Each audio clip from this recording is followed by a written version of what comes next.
One evening in 1944, at the Edison Theatre in New Westminster, BC, my mother Effie and her sister Ethel appeared in a talent contest hosted by a brand new radio station, CKNW. The station's owner, Bill Ray, thought it would be a good way to take people's minds off the war for one night, as well as good publicity for his new station. My mom and aunt chose to appear on stage that night as the Sherwood Sisters. Why they chose that name is still a mystery today, as neither of them ever seemed to tell the same story about it. It's even changed over the years. But then time is a way of changing memories, and 1944 was a long, long time ago. But one thing we know is that night they shone. They stood up under the bright lights and lit up the hearts of the audience in the theater, as well as all of those listening in on the radio. Ladies and gentlemen, I'd like you all to extend a warm hand to the Sherwood Sisters. I think Auntie found out about it. It's probably heard on the radio or something, you know. I see a candlelight down in the little green valley. And she told me she was very excited about it. I was nervous. My cellar door. I see a candlelight down in the little green valley. We lived towards the sea in Leland, just a little village.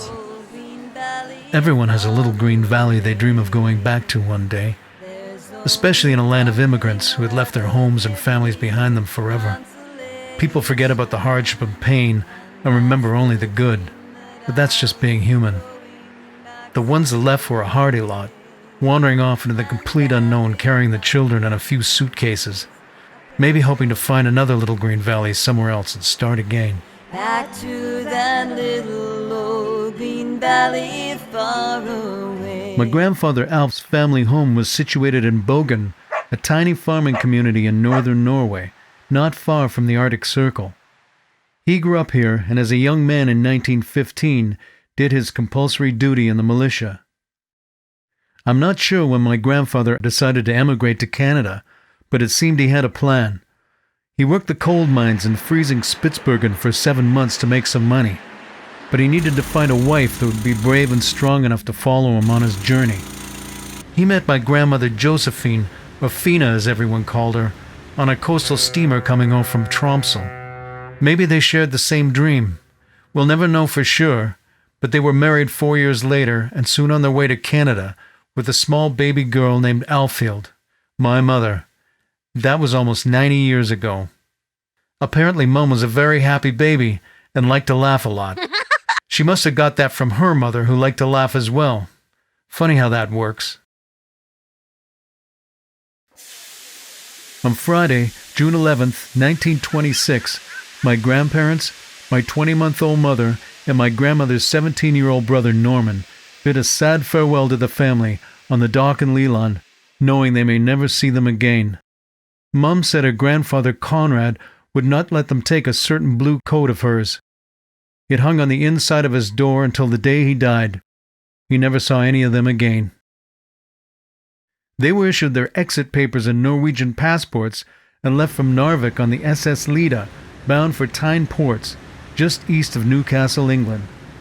They next had to travel 453 kilometers by rail to Southampton, where they boarded the Cunard liner, the SS Asonia, bound for Quebec City in Canada.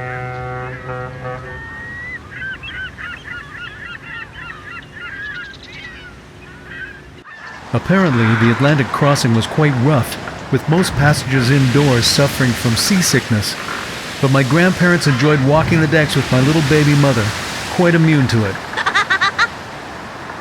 On Tuesday, June 29th, 18 days after leaving the dock in Norway, they landed in Quebec City and began their new lives in a brand new country. After spending the night in Quebec City, they boarded a train for their 4,700-kilometer journey to the west.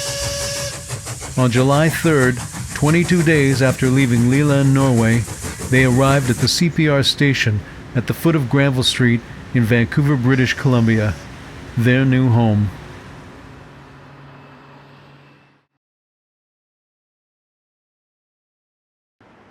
The family soon found their first home in East Vancouver. One of the places they lived at still exists. It's an old apartment block at 841 Commercial Drive. The main floor of the building now houses Uprising Bread's bakery and coffee shop, a place I've visited many times without realizing the significance this place holds in my family history. They also lived at 1914 Powell Street for a short while. This was directly across the street from the infamous Princeton Hotel and Pub, which still exists today, although their home is long gone. It's just a fence with some barbed wire on top.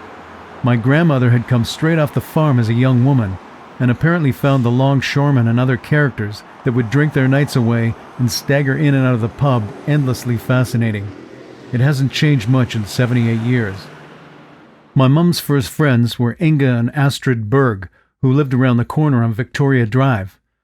Amazingly, both Astrid and my mother would at different times in their life marry the same man. There wasn't much money to go around in those days, so my grandmother would walk everywhere, dragging the kids the 20 blocks along Powell Street to go shopping at Woodward's department store in downtown Vancouver. In 1929, 3 years after having moved to Vancouver, my grandfather said he had a job working on BC Electric's new Ruskin Dam, just a few miles from Silver Hill, near Mission, BC.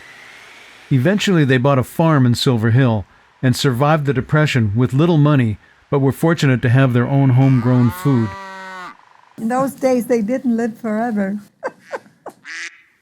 I got too close to the fence, and that goose or duck came over and pinched my big toe. So Mother said.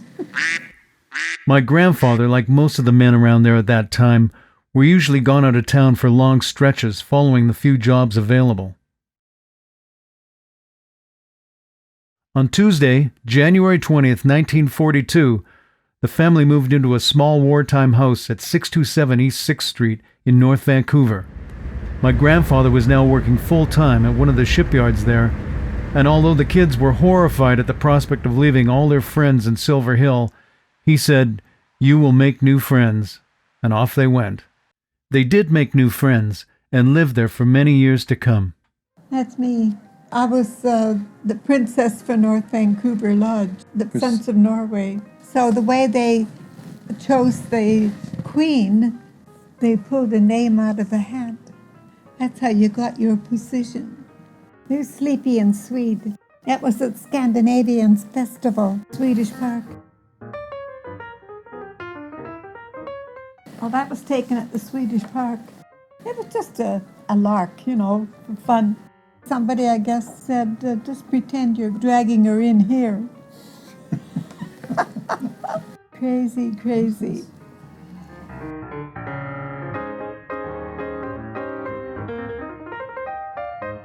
That's me. This is at S&L.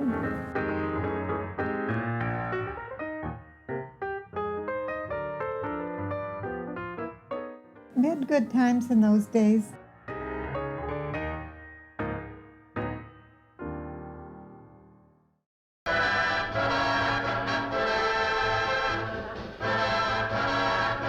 When the family moved to North Vancouver in 1942, World War II was at its height.